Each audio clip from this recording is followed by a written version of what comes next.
Hello दोस्तों, कैसे हैं आप सब। उम्मीद करता हूँ आप सब अच्छे होंगे। दोस्तों, आज बात एक ऐसे भारतीय स्वतंत्रता सेनानी की जिनका जन्म अरब के मक्का में हुआ था, लेकिन उन्होंने राजनीति भारत में की। भारत की आज़ादी की लड़ाई के लिए उन्होंने अंग्रेजों के साथ लड़ा। तो कौन थे, आइए आपको बताते हैं। हमारे चैनल को सब्सक्राइब नहीं किए हैं तो सब्सक्राइब कर लें, ताकि हर वीडियो की नोटिफिकेशन आपको मिलती रहे। दोस्तों, उनका नाम था मौलाना अबुल कलाम आज़ाद। मौलाना अबुल कलाम आज़ाद का असली नाम अबुल कलाम गुलाम मोहिउद्दीन था और मौलाना आज़ाद के नाम से प्रख्यात थे। मौलाना अबुल कलाम आज़ाद भारत के प्रमुख स्वतंत्रता सेनानियों में से एक थे। वह एक प्रकांड विद्वान के साथ साथ एक कवि भी थे। मौलाना आज़ाद कई भाषाओं जैसे Arabic, English, Urdu, Hindi, Persian और बंगाली में निपुण थे। मौलाना आज़ाद किसी भी मुद्दे पर बहस करने में बहुत निपुण थे, जो उनके नाम से ज्ञात होता है। अबुल कलाम का अर्थ है बातचीत के भगवान। उन्होंने धर्म के एक संकीर्ण दृष्टिकोण से मुक्ति पाने के लिए अपना उपनाम आजाद रख लिया।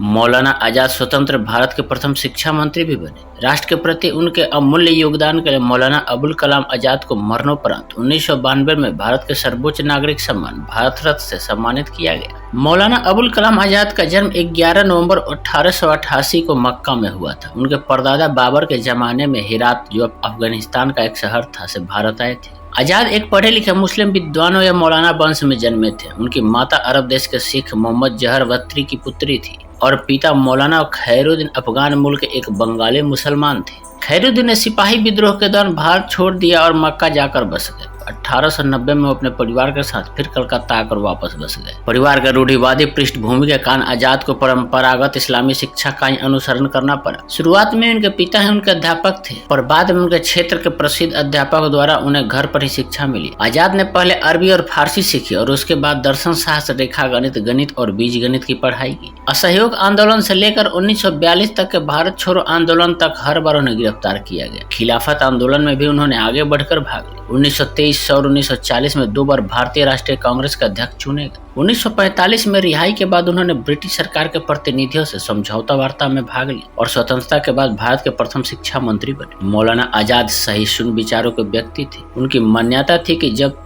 सब धर्म एक ही परमेश्वर की प्राप्ति का मार्ग है तो उसमें संघर्ष क्यों।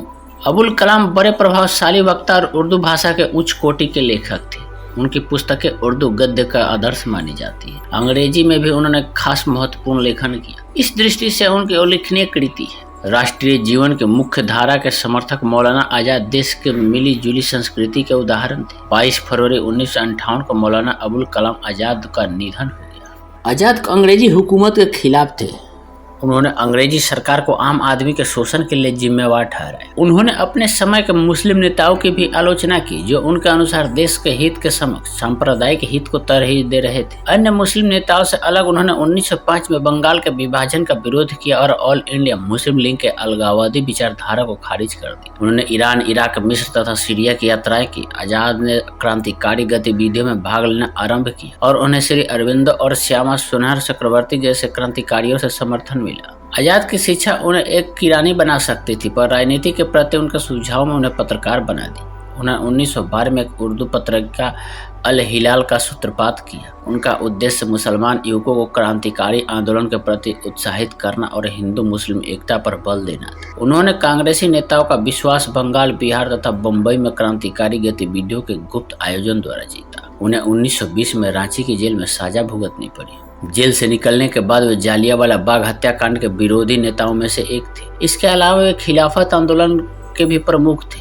खिलाफत तुर्की के उस्मानी साम्राज्य के प्रथम विश्व युद्ध में हारने पर उन पर लगाए हार जाने का विरोध करता था। उस समय ऑटोमन मक्का पर काबिज थे और इस्लाम के खलीफा वही थे। इसके कारण विश्व भर के मुस्लिमों में रोष था और भारत में एक खिलाफत आंदोलन के रूप में उभरा, जिसमें उस्मानों को हराने वाला मित्र राष्ट्र ब्रिटेन, फ्रांस, इटली के साम्राज्यों का विरोध हुआ था। गांधी जी का सहयोग आंदोलन में उन्होंने सक्रिय रूप से भाग लिया था। वो स्वतंत्र भारत के पहले शिक्षा मंत्री थे और उन्हें 11 वर्षों तक राष्ट्र की नीति का मार्गदर्शन किया। भारत के पहले शिक्षा मंत्री बनने पर उन्हें निःशुल्क शिक्षा, भारतीय शिक्षा पद्धति, उच्च शिक्षा संस्थानों की स्थापना में अत्यधिक कार्य किया। मौलाना आजाद को ही भारतीय प्रौद्योगिकी संस्थान अर्थात IIT और विश्वविद्यालय अनुदान आयोग की स्थापना का श्रेय जाता है। वे संपूर्ण भारत में 10+2 की समान शिक्षा संरचना के पक्षधर रहे। यदि मौलाना अबुल कलाम आज जिंदा होते तो निःशुल्क शिक्षा का अधिकार विधेयक को संसद में स्वीकृति के लिए दी जाने वाली मंजूरी को देखकर बेहद प्रसन्न होते। शिक्षा का अधिकार विधेयक के अंतर्गत निःशुल्क और अनिवार्य शिक्षा एक मौलिक अधिकार है। उन्होंने शिक्षा और संस्कृति को विकसित करने के लिए उत्कृष्ट संस्थानों की स्थापना की, जैसे उन्होंने संगीत नाटक अकादमी का,